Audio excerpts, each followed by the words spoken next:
Bismillahirrahmanirrahim. Assalamualaikum warahmatullahi wabarakatuh. Alhamdulillah, kita dapat berjumpa lagi dalam pelajaran bahasa Arab.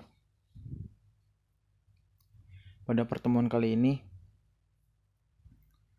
saya akan membahas tentang materi qawaid atau tata bahasa dalam bahasa Arab.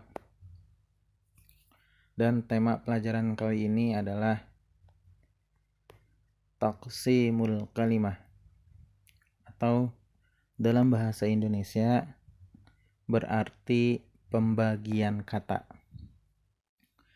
Nah, dalam bahasa Arab, taqsimul kalimat atau pembagian kata ini terbagi menjadi 3. Yang pertama ada yang namanya al-ismu. Kemudian yang kedua al-fi'lu. Dan yang ketiga al-harfu.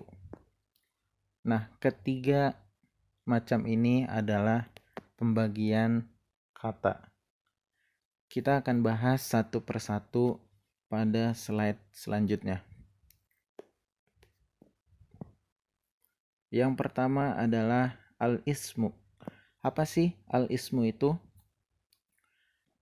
Al-ismu adalah kata yang menunjukkan arti pada dirinya sendiri dan tidak berhubungan dengan waktu.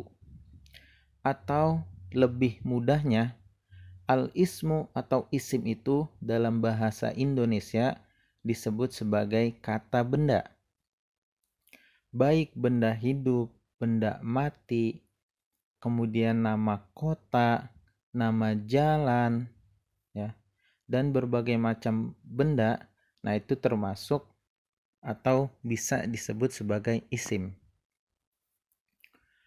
Kemudian, apa sih ciri-ciri isim atau ciri-ciri kata benda? Yang pertama, diawali oleh al. Kemudian yang kedua, dimasuki oleh huruf jar. Yang ketiga, diawali oleh nida atau huruf ya. Kemudian yang keempat adalah berakhiran tanwin. Kita bahas ciri-ciri dari isim satu persatu. Yang pertama adalah diawali al. Jadi setiap kata yang diawali atau didahului oleh al, maka ia termasuk dari isim atau termasuk kata benda. Contohnya adalah al-madrasatu, artinya sekolah. Kemudian al-mudarrisu, guru laki-laki. Al-yaumu, hari. Maaf, ini ada sedikit kesalahan. Al-yaumu itu artinya hari, ya. Al-yaumu, hari. Nah, ketiga kata ini didahului atau diawali oleh al, maka ketiga kata tersebut termasuk dari kategori isim atau kata benda. Nah, itu adalah ciri pertama dari isim, yaitu diawali oleh al. Kemudian ciri yang kedua, dimasuki oleh huruf jar. Huruf jar, apa sih huruf jar? Huruf jar adalah huruf yang bisa membuat kata yang jatuh setelahnya menjadi berharokat kasroh. Sebenarnya banyak huruf-huruf jar, ya. Di sini saya menyebutkan sedikit seperti ala, an, fi, dan ila. Nah, itu adalah merupakan beberapa contoh atau beberapa macam dari huruf jar. Sebenarnya masih ada lagi. Nanti bisa kalian searching lebih jauhnya, ya. Contohnya apa? Nah, ini. Fil madrasati, di sekolah. Ilal masjidi, ke masjid. Min ilmin, dari ilmu. Nah, ketiga kata yang jatuh setelah huruf jarnya yang mana? yang saya tandai merah ya, nah itu termasuk dalam huruf jar. Fi, min, ila, nah itu termasuk huruf jar. Nah, kata yang jatuh setelah huruf jar, maka ia termasuk dari kategori isim atau termasuk kata benda. Dan kata benda yang jatuh setelah huruf jar, maka di akhirnya berharokat kasroh. Fil madrasati ilal masjidi min ilmin. Nah, ketiga kata tersebut berakhiran kasroh. Nah, jadi itu ya, ciri yang kedua dari isim atau kata benda adalah dimasuki oleh huruf jar. Kemudian ciri yang ketiga, diawali oleh huruf nida. Huruf nida, apa sih huruf nida? Huruf nida adalah huruf yang digunakan untuk memanggil atau untuk panggilan. Seperti a atau ya ayyuha atau ya. Nah, itu ketiga itu adalah termasuk dari huruf nida. Contohnya adalah ya Ahmadu, wahai atau hai Ahmad. Nah, itu kan merupakan huruf untuk memanggil. Wahai Ahmad atau hai Ahmad.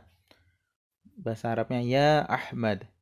Kemudian ya ayyuhan nas, wahai manusia. Nah, kata yang jatuh setelah huruf nida ya atau ya ayyuha, maka ia termasuk dalam kategori kata isim atau kata benda. Jadi an-nasu dan ahmadu itu merupakan kata benda. Kenapa? Karena diawali atau karena jatuh setelah huruf nida. Huruf nidanya ya dan ya ayyuha.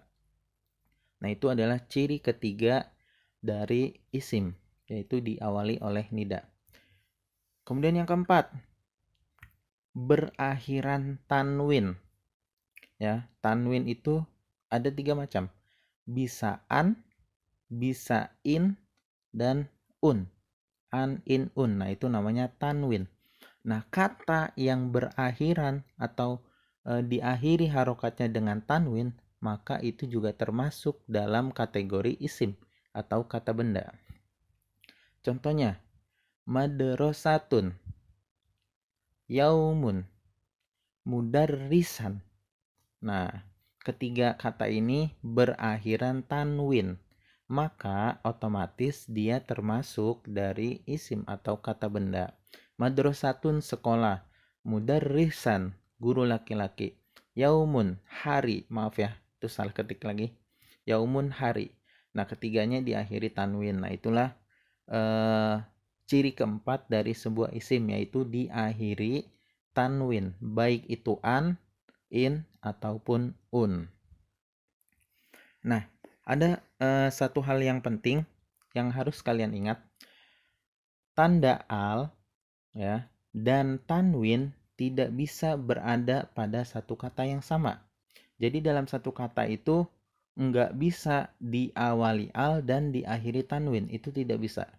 Seperti ini, al-madrasatun, al-mudarrisan, al-yaumun, itu tidak bisa ya. Jadi al dan tanwin itu tidak akan bisa bersatu pada satu kata yang sama. Jika di depannya ada al, otomatis di belakangnya tidak bisa berakhiran tanwin. Begitu juga sebaliknya. Jika di belakangnya berakhiran tanwin, maka di depannya pasti tidak berawalan al. Jadi harus diingat ya, tanwin dan al tidak bisa berada pada satu kata yang sama. Nah, itu pembahasan seputar isim. Jadi isim itu punya 4 ciri atau 4 tanda. Yang pertama tadi adalah diawali al, kemudian diawali oleh huruf jar, kemudian diawali oleh huruf nida, dan berakhiran tanwin. Nah, kemudian pembagian kata yang kedua adalah al-fi'lu atau fi'il. Kalau tadi al-ismu lebih mudahnya kita ingat adalah kata benda. Nah, kalau al-fi'lu adalah kata yang menunjukkan arti pada dirinya sendiri dan berhubungan dengan waktu. Kalau tadi isim tidak berhubungan dengan waktu, sedangkan fi'il berhubungan dengan waktu. Atau lebih mudahnya, al-fi'lu atau fi'il itu adalah kata kerja. Jadi beda ya. Kalau isim adalah kata benda, kalau al-fi'lu atau fi'il adalah kata kerja. Nah, kata kerja juga punya beberapa ciri. Yang pertama, bermakna pekerjaan. Dan pastinya memiliki atau berhubungan dengan waktu. Namanya kata kerja pasti ada hubungannya dengan waktu. Baik itu waktu sekarang, waktu sedang, ataupun waktu yang akan datang. Nah, jadi itu ya. Yang pertama adalah bermakna pekerjaan dan berhubungan dengan waktu. Itu adalah ciri pertama dari fi'il atau kata kerja. Kemudian ciri yang kedua, diawali oleh huruf qad. Nah, diawali oleh huruf qad. Jadi qad itu bisa masuk kepada fi'il atau kata kerja. Kemudian yang ketiga, diawali huruf sa atau saufa. Nah, ketiga ini adalah ciri dari fi'il atau kata kerja. Kita bahas satu persatu ya. Ciri yang pertama, bermakna pekerjaan dan pasti berhubungan dengan waktu. Baik waktunya telah dilaksanakan atau waktunya sedang atau sekarang dan waktunya akan dikerjakan. Nah, namanya pekerjaan pasti berhubungan dengan waktu. Contohnya, zahaba, pergi. Yadrusu, belajar. Kataba, menulis. Nah, ketiga kata ini termasuk dalam kategori kata kerja. Apalagi jika kita tahu makna dalam bahasa Indonesia. Nah, itu akan lebih mudah membedakan apakah dia termasuk kata benda atau isim atau dia termasuk fi'il atau kata kerja. Seperti tiga contoh ini, zahaba, pergi. Nah, kita tahu dalam arti bahasa Indonesia, pergi itu adalah termasuk dari kata kerja. Yadrusu, belajar, juga termasuk kata kerja. Kataba, menulis, nah juga termasuk dalam kata kerja. Nah, itu ciri pertama dari fi'il. Kemudian yang kedua, ciri yang kedua adalah diawali huruf qad atau dalam bahasa Indonesia bisa berarti sungguh atau kadang-kadang.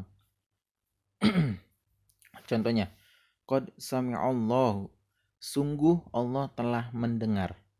Nah, qad, setelah kata qad ini sudah pasti adalah kata kerja atau fi'il. Sami'a. Apa sih arti sami'a? Sami'a itu artinya mendengar. Nah, namanya mendengar itu termasuk dalam kategori kata kerja. Makanya qad itu masuk atau jatuh sebelum kata kerja. Qad sami'a. Nah, itu ciri yang kedua.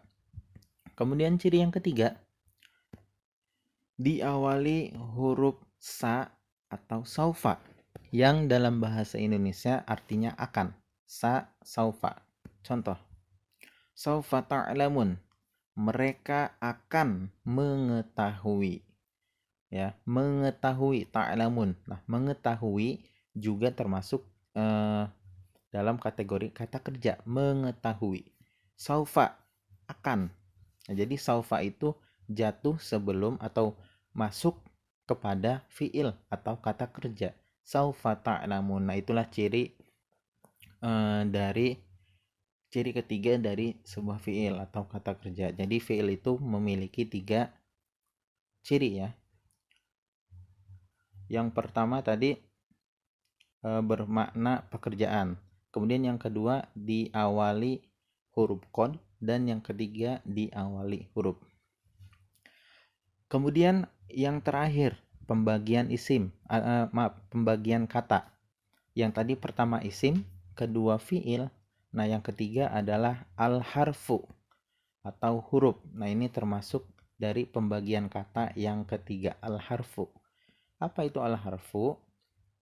Al-harfu itu adalah kata yang tidak dapat berdiri sendiri.